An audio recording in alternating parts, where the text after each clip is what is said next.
Today is day 19 of speaking Serbian for 30 days in a row.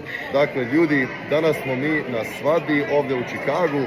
Tu sam sa mom drugaricom Jovana. Ćao svima, ja sad hoću da probam. I ja sad zvanično nominiram Jovana da ona bi započela ovaj izazov da priča srpski za 30 dan za red.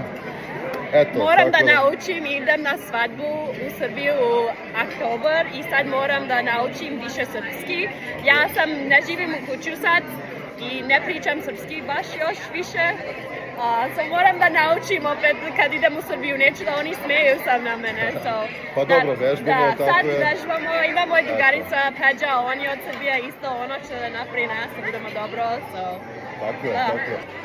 Evo. Živali svi. Zdravlje, živali. Ništa, to je to za danas. Znači, tvoj prvi dan. Da, prvi dan. Jedva čekam da vidim kako će biti nakon 30 dana. Ništa, vidimo se sutra. Ćao.